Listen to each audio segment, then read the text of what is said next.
is out of line. Let Philadelphia freedom ring and patriotic voices sing. Red, white, blue, never give up. You represent America. Opening, praying for a brighter day. I listen to my heart and I obey. How can I see it any other way? I'm looking at life with my own eyes.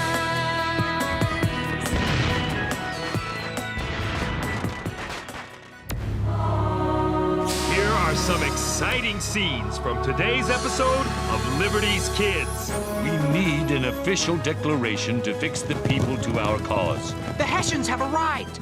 General Washington said that there are 18,000 troops. The time for talk is past. It's time to act. We must all hang together, or most assuredly we shall all hang separately.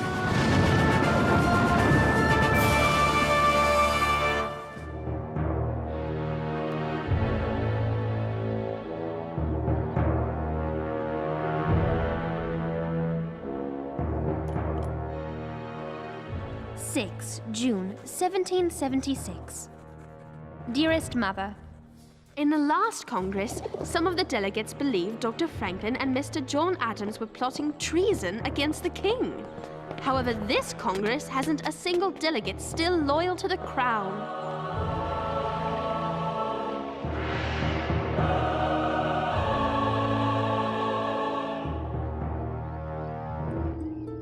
James and Henri have journeyed to New York, where James hopes to interview General Washington for the Gazette. Provisions are every bit as low as morale, to answer your question bluntly. Provisions, morale, low. Not so hard. Oh, sorry. You're with the Pennsylvania Gazette, aren't you? We've met before in Philadelphia and Boston. Perhaps you can answer a question for me. What in the world is going on at the State House? From what I understand, long, drawn-out arguments. We need an official declaration to fix the people to our cause. The publication of Common Sense changed many men's minds in our favor, but it's time for Congress to act, to exploit public opinion. We need a complete united front. See for yourself. Here.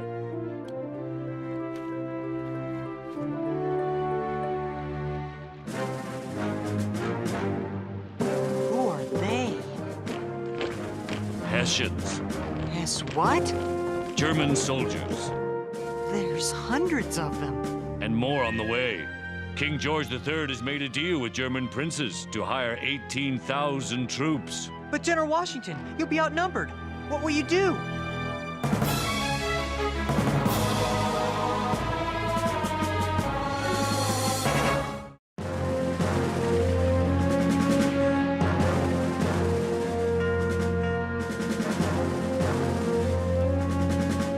There is very little we can do against the British and the Hessians, not without help from Congress. But what can Congress do?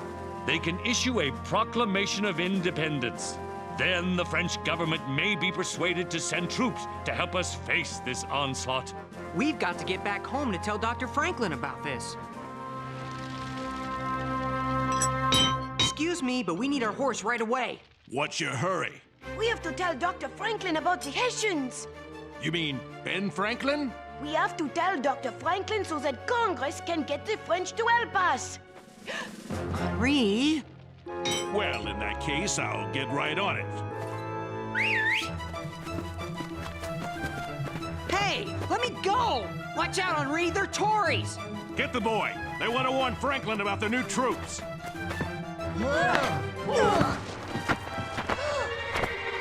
Never mind him. Let's lock this one in the barn.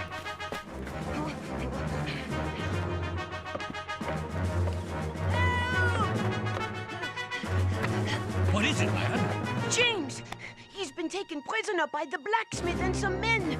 Who is James? He's my friend.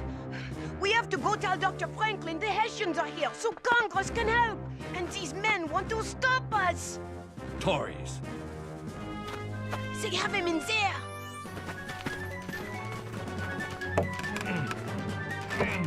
Let's force it open.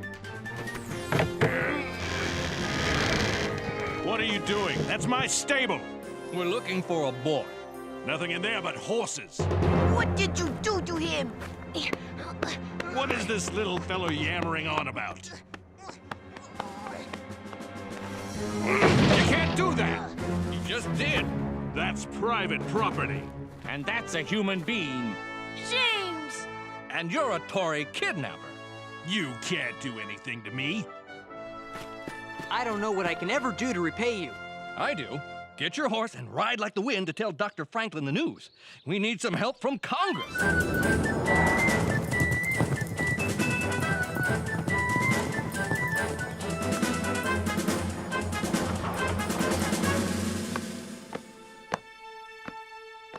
Dr. Franklin! Dr. Franklin! Tories got James! The Hessians have arrived! They wouldn't let him out! Good heavens. They tried to stop us! General Washington said that there are 18,000 troops. They locked James up in a barn! Hessians locked you in a barn? Are you trying to worry us to death?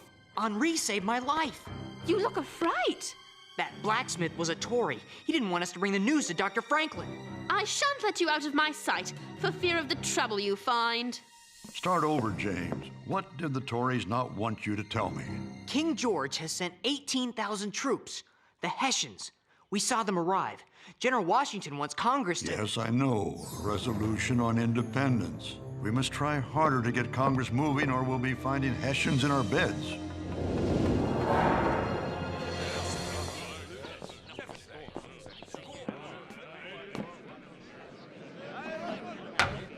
The chair recognizes Richard Henry Lee of Virginia.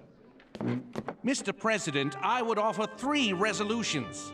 That the colonies are in fact free and independent states absolved of all allegiance to Great Britain, that the independent states seek to form foreign alliances, and that the independent states establish a plan of confederation. I second all 3 resolves.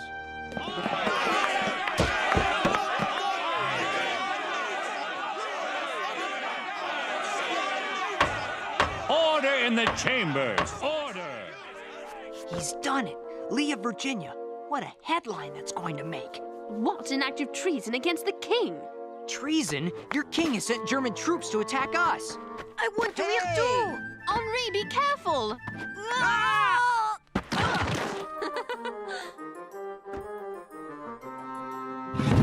Oh, no.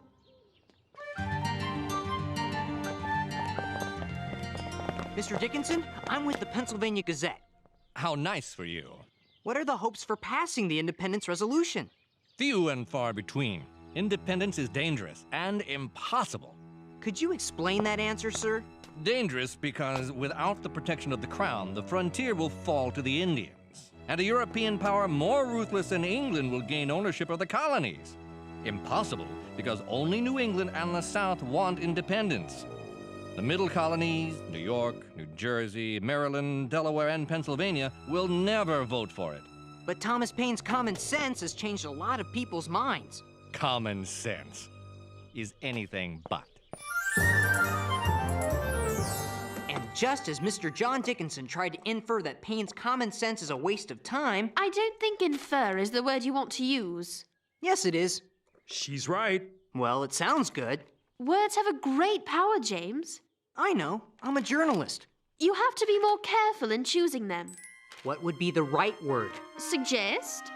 Doesn't sound as good. But it communicates your meaning. Even with the right word, this article's no good. I don't know whether Congress is going to adopt the resolution. Dr. Franklin is having a secret meeting upstairs about just that subject. So it is our job to come up with a written statement of independence on which Congress is to vote. So you'd better start working on it, John. Not me, Franklin. My shrill insistence and lack of tact have made me too obnoxious. If the others know it's my hand on the pen, they'll tear it to shreds. Whom do you propose to write it? You, Dr. Franklin. You are the most famous writer on the continent. I pass.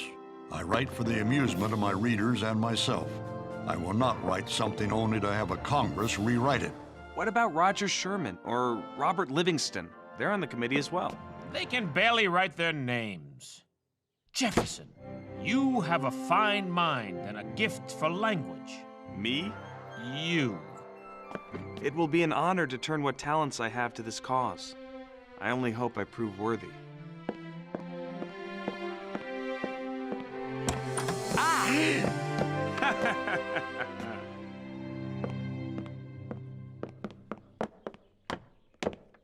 Where's Mr. Jefferson going in such a hurry? He's got a lot of writing to do. Drat! Have to do better than that. Go away! Just want to ask him some questions. He's too busy working. Working on what? I think I know a way to find out. How? Never mind. Just wait for me back at the print shop.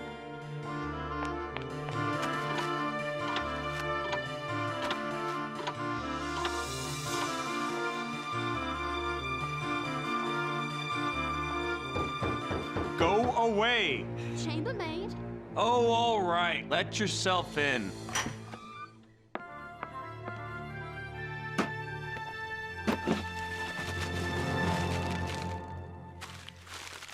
When in the course of human events it becomes necessary for one people to destroy the...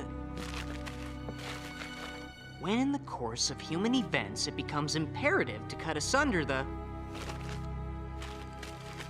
When in the course of human events it becomes desirable for one people to dissolve the political bands which have connected them with another... It's sedition. He's writing an explanation for... breaking off all ties to the crown. Finally, a Declaration of Independence. But why does he keep starting over? Why not just write it and have done? Remember what I said about the power of words? But doesn't he know that action is needed now? It is important to take the necessary time to choose the correct words, especially when defying a king.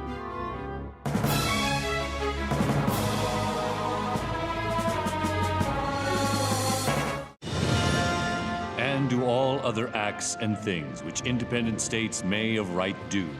And for the support of this declaration, with a firm reliance on the protection of divine providence, we mutually pledge to each other our lives, our fortunes, and our sacred honor. Order! The chair recognizes John Dickinson of Pennsylvania. James, look! Those men need help! We don't have time. We're already late for the reading of the Declaration, and this rain doesn't help. But they'll get soaked! So will we. Look! That one man has a collar. He's a man of God. We're stopping. All right. Need some help? Bless you, lad. What we need is transportation to the State House. Hop in. That's just where we're headed. Peace and prosperity would be the benefits of independence. Unlike my esteemed colleague, Mr. Dickinson, I have nothing but contempt for the present situation and nothing but hope for the...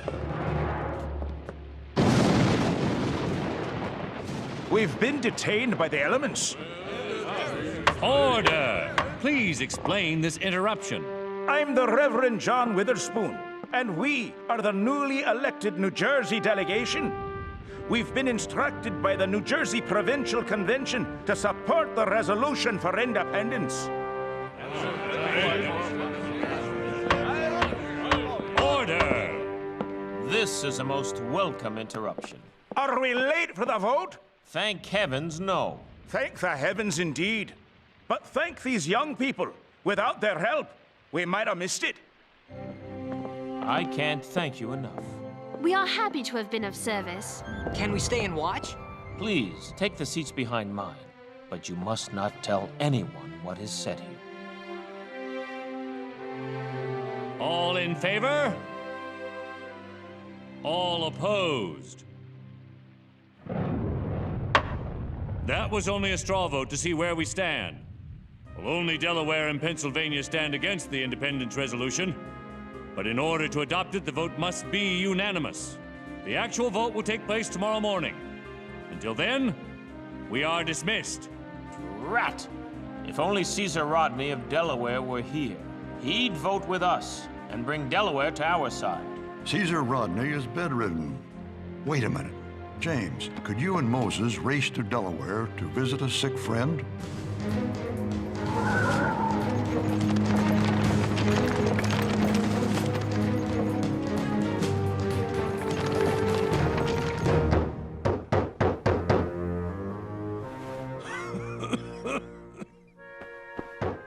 If it's thieves, I'm alone. You'll only have me to rob.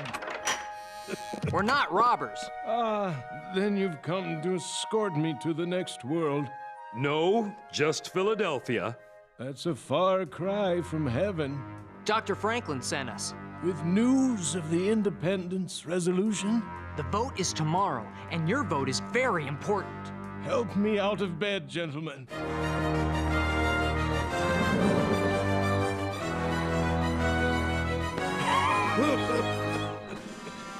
Wouldn't it be better if you rode in the carriage with us?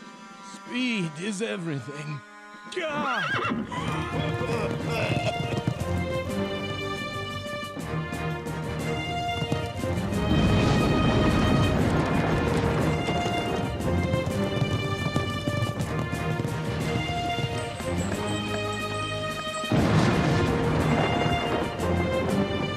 Thanks again, fellows. That cough sounds bad. We'd better try to keep up with him.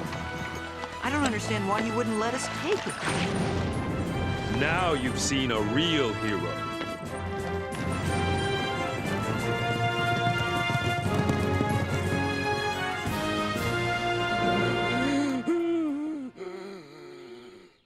Steady, Rodney. I've got to make it inside. Oh.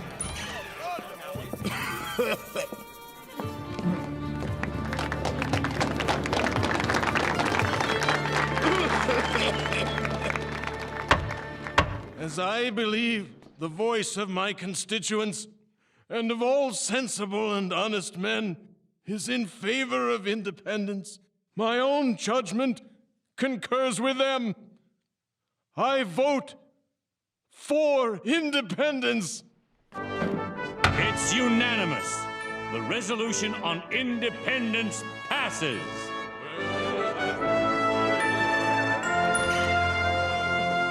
He made it. You got the yes vote for Pennsylvania? Mr. Dickinson saw the inevitability of our cause and stayed home. At last, America is independent. Mark my words, this day, July 2nd, will be remembered as the most revered day in American history, an occasion for games, sports, bells, bonfires, and illumination. In accordance with the wishes of the delegates, let us now debate Mr. Jefferson's declaration. Debate what? The time for talk is past. It's time to act. The bonfires and illuminations may have to wait, John. The Congress wants to quibble over the words. But you're cutting my document to pieces. I count 30 deletions and changes so far. More than a quarter of the length is gone. Your pride is understandable, Mr. Jefferson. You have written a magnificent document. But it's vital for us to be united as we take this drastic step. The chair recognizes Mr. Rutledge of South Carolina. Why do they have to cut the life out of the Declaration? It's fine as it is. It goes back to what I've said before. The power of words. They are choosing a set of words for which men will surely fight and die. Great care must be taken. There. A signature big enough for King George to see it all the way from London. Dr. Franklin? We must all hang together, or most assuredly we shall all hang separately.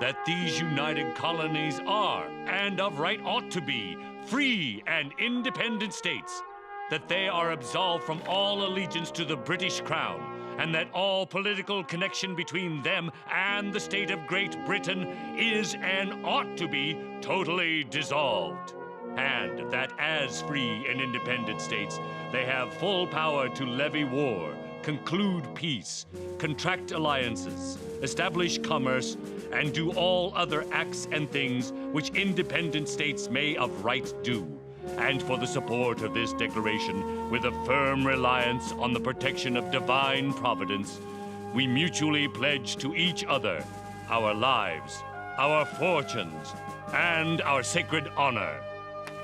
And there you have it, men. Our Declaration of Independence, July 4th, 1776. Independence! Freedom!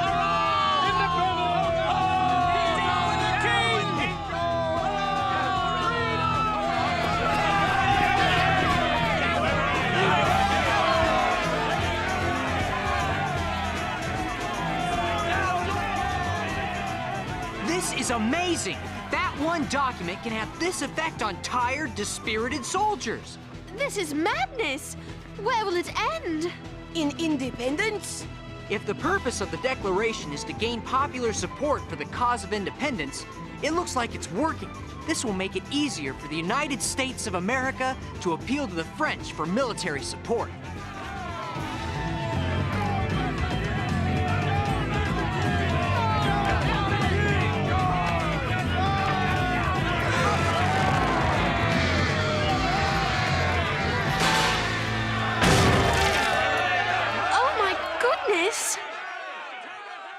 I have to admit it, Sarah. You and Mr. Jefferson have taught me a lesson I'll never forget about the power of words. Independence! Freedom!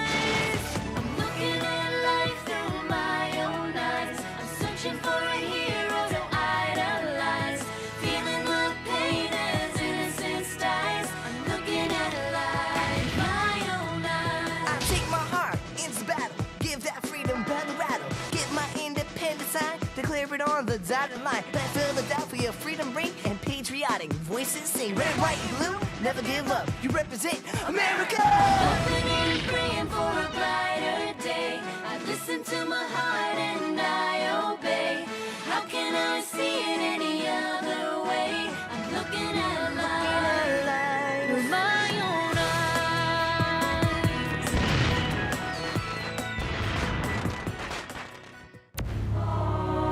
Here are some exciting scenes from today's episode of Liberty's Kids. Liberty! Down with the king! Freedom! Hurrah! We'll drive these pesky rebels into the river and have our troops home in time for Christmas. British regulars! They're right behind me! They're running? Why are they running? Because they can't fly.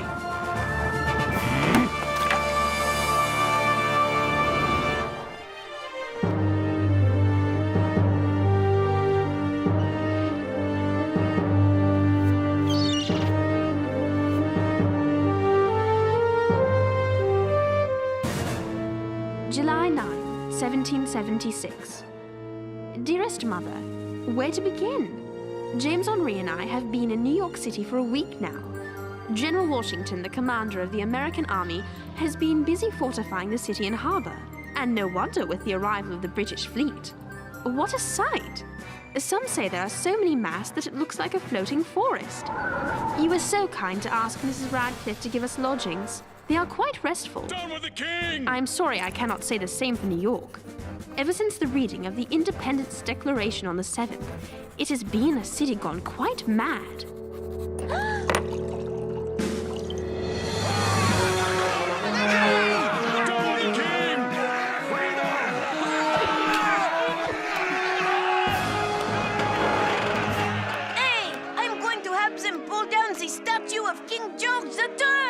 Henri, stay here.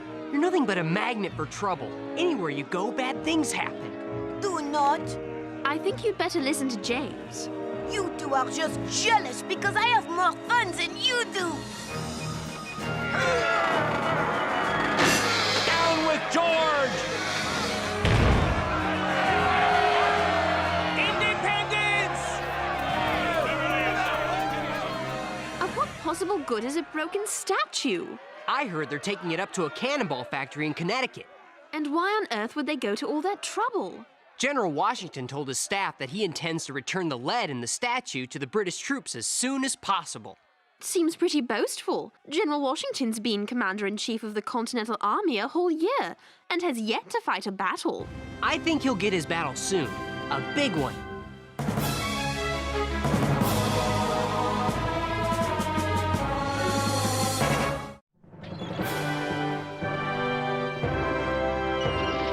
General Howe, your telescope, sir. There. That's where we'll strike General Washington and his army.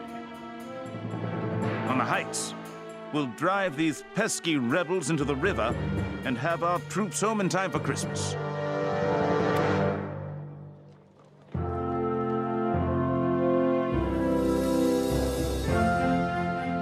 I thought you would be more comfortable eating here. Nowadays, the streets are so unsafe. This collar is unsafe. I don't know where all those dreadful persons on the street have come from. I've never seen them in this neighborhood before. Shh. Out-of-town troublemakers would be my guess. As Mr. Radcliffe used to say, this rebellion business will soon get out of hand. I'm sorry I won't get to see Mr. Radcliffe this trip. My mother used to enjoy his stories. You said he's in... Canada? Yes. Seeing to some timberland we are thinking of buying along the St. Lawrence. Well, I'm just glad the British fleet has arrived. The sooner General Howe puts things right, the sooner we can all get this silly revolution business over with and get back to normal. Oh, boy. Why were you making those faces at Mrs. Radcliffe's? I couldn't stand it. Seeing to some timberland we're thinking of buying along the St. Lawrence. Stop that. It's impolite. I saw a list of Tories at General Washington's headquarters. Mr. Radcliffe's name was on it. You don't mean the army is going after private citizens? No, but some other private citizens might. And I think Mr. Radcliffe and some of his friends thought it best to leave until things blow over. I don't think things will blow over very soon, if our Henri has anything to do with it.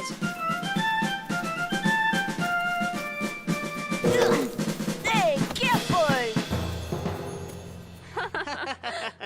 Sometimes I think Henri believes this is all just a big party for his benefit. Sarah, don't look now, but I think someone has his eye on you. Oh, don't be foolish.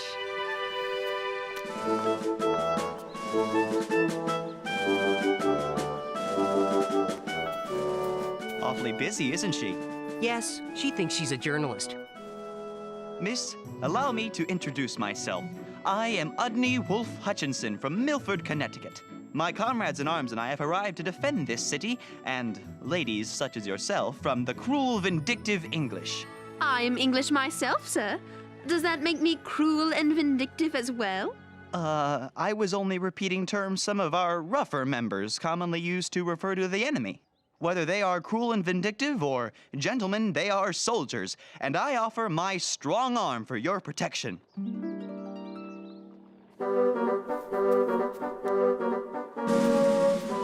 Forgive me. Duty calls. You've got to be kidding. Didn't he say his name was Ugly? It was Udney, and you know it.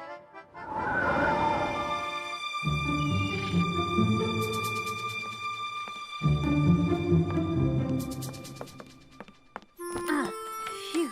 Where are you going? With you and the soldiers over to Brooklyn to watch the battle. Sarah. I'm a journalist too. Remember? Concord? Your promise to Ben? Dr. Franklin, I won't put myself needlessly in danger. What is it with you and your need to imitate people? All right, let me put it this way. You can't go. You're not my mother. She's right. You're not her mother.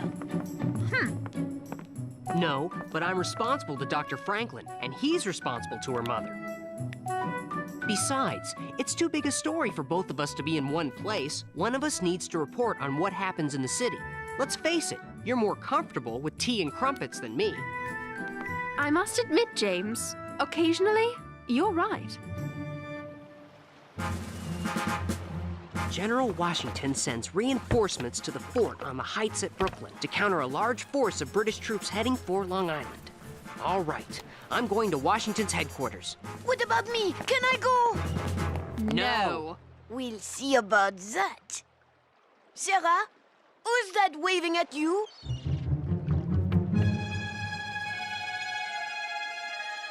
Oh, it's that... Henri?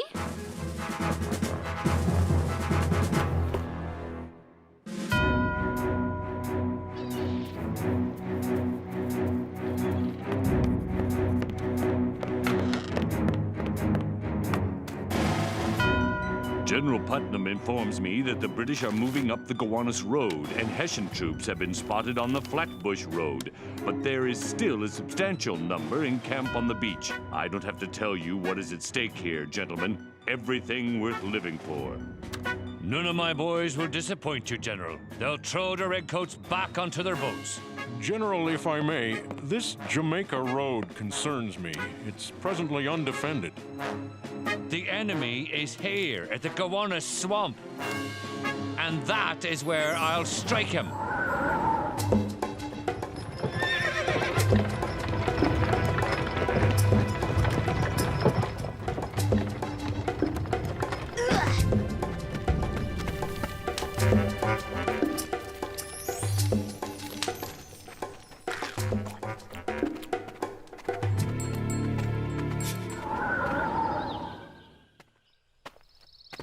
Lord Sterling, I wonder if I could ask you a few questions.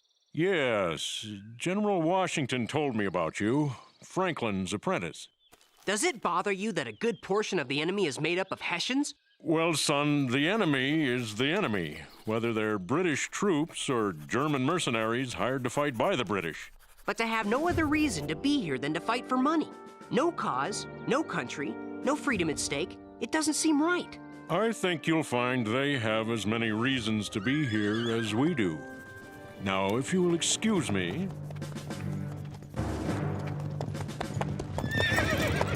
Gentlemen, I have a special mission in mind. I need volunteers. Paid volunteers. I'm in, sure. What's the mission? In the interest of fairness, I think the readers of Dr. Franklin's newspaper should understand the thoughts of those loyal to the king. That's a dangerous point of view to have these days. Well, nevertheless, I'm interested in what you think about the revolution. I'd keep your name out of it. I think it's a dangerous, foolhardy adventure. Why do they want to fight to create their own country? They feel England has mistreated them. I've read this Declaration of Independence. Is it worth going to war because the king called for their legislative bodies to meet in uncomfortable places? That's just one of their reasons. And the men who signed it, what do they know about running a country? These New Yorkers here. Francis Lewis, a hat seller. Lewis Morris, a farmer from upcountry. William Floyd, I've never even heard of him. This Philip Livingston is such an insufferable blowhard. Mr. Radcliffe had to ask him to leave a supper we were giving for the governor. Dr. Franklin signed it too. Yes, I know. Even the brightest of men do foolish things from time to time.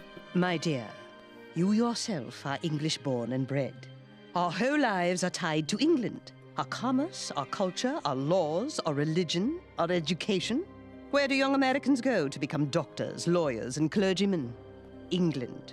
In what language are you writing your article? English. Exactly. Oh, my.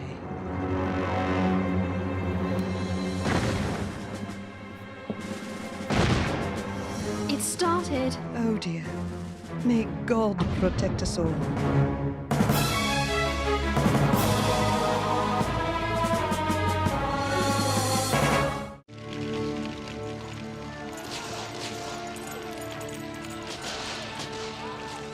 Looks like General Sullivan was right about the attack. It's way over there by Gowanus Swamp. I was wondering, why did you take money from Lord Sterling? I thought Hessians were the only ones who fight for money. We fight for a cause.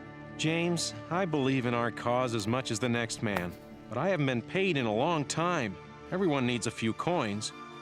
And goodness knows Lord Sterling has plenty to spare. Believe me, there's not enough money on Earth to make men face fire like that. But they're doing it, and my time will come. That's a rider. Coming fast, too. British regulars! They're right behind me! Lord Sterling was right. They're using Jamaica Road for an attack. Come on!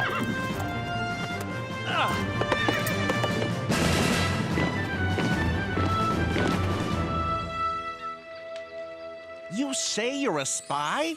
On the staff of General Washington himself? You're just a child. That is the beauty of it. Everyone thinks that and pays me no mind. What better disguise for a spy?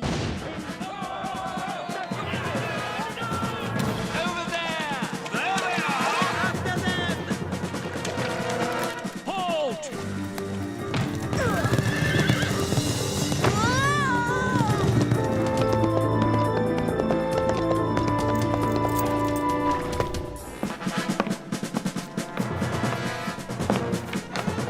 General Washington, the entire right is falling back on Gowanus Road. On the left, General Sullivan has been flanked, and he cannot hold. Where? The Jamaica Road. Lord Sterling's troops held out as long as they could, but now they're pulling back to the heights. They're running? Why are they running? Because they can't fly.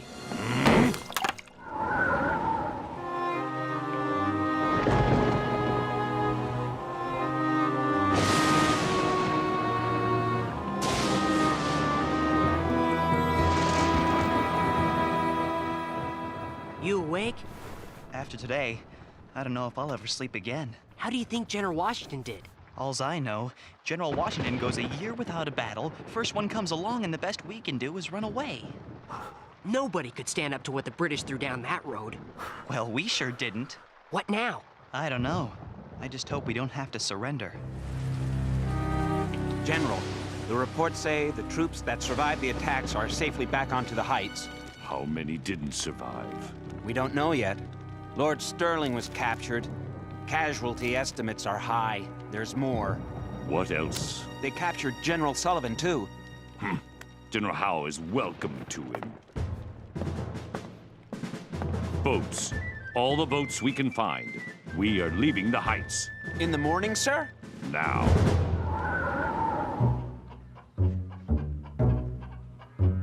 Listen, I am not even a colonist. I am European, like you. We think you are a spy, and until we think something else, you're not going anywhere. A spy? What an idea. I am just a kid. Is that everyone? Yes, General. We're the last. The rest of the troops have already escaped in the boats.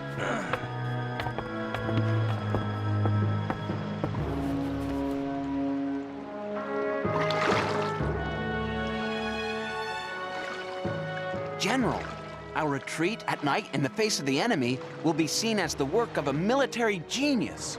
I'm afraid this retreat is a very unmilitary thing to do. We were licked, plain and simple. I wasn't ready for them.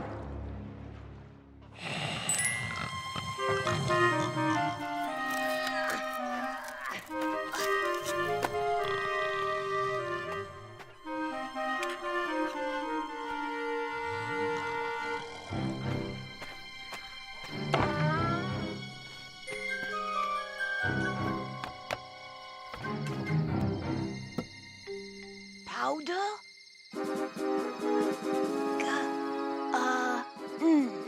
Gun. Gunpowder? Oops.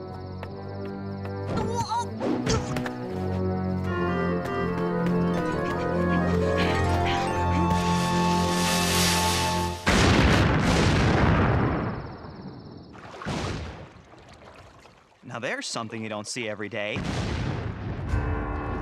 Are these reports correct, Captain? The colonials abandoned the entire fort last night? Yes, General Washington sailed off under the cover of fog and darkness. It seems General Washington doesn't believe in the accepted conventions of war. You lose the battle, you surrender.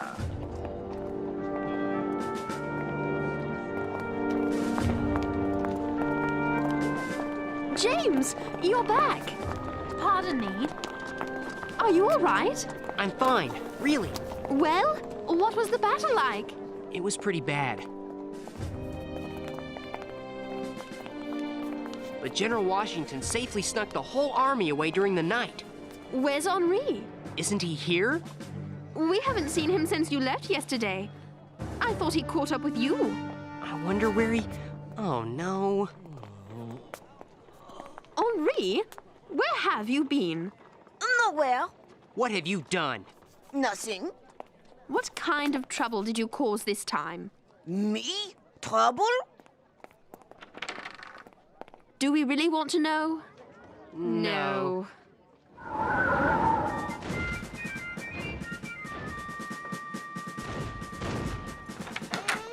Where are you going? Since Washington's retreat from Long Island weeks ago, General Howe's done nothing. Until today. That cannon fire has been going on all day. James said something was up at Kip's Bay, and I bet he's there already. Want to bet? Sarah! Henri! We lost again! You were there? No, I found Ugly and he told me what happened. Is Udney all right? Yes. Why? I thought you didn't like him. Well, I was just wondering, that's all. So what happened? Well, Udney told me... We was waiting at Kip's Bay when the British opened fire. General Washington told us to stand our ground. But I guess it was too much for some of us. The officers couldn't stop them. Stand your ground! Return to the ramparts! Stand your ground, you! How am I to win a war with men like these? General! You must come away! You can't win a war by retreating. Or can you? So that's Udney's story. It's not a proud day for our revolution. What's Washington going to do now?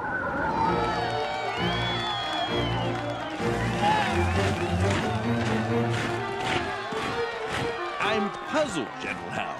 What kind of commander fights a battle and, after losing, instead of surrendering, retreats to fight again? Evidently, this American General Washington.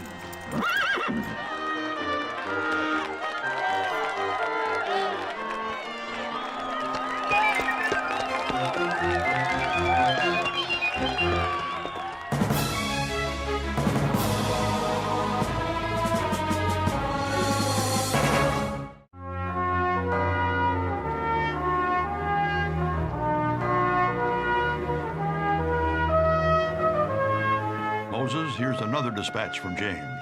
Let it be good news for a change. It seems we still have quite a few troops, and General Washington has moved them all to a fort on Harlem Heights. This has turned into a new kind of war, an American war. General Washington is going to fight a delaying action, hoping to wear down the British while giving himself time to build and train an army.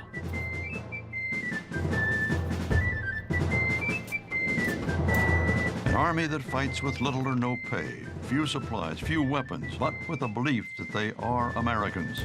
And Americans will fight and die for freedom, nothing less. P.S. Some soldiers are putting up a flag on our new flagpole. There's not much wind today, so the flag is just hanging there. But it's still there.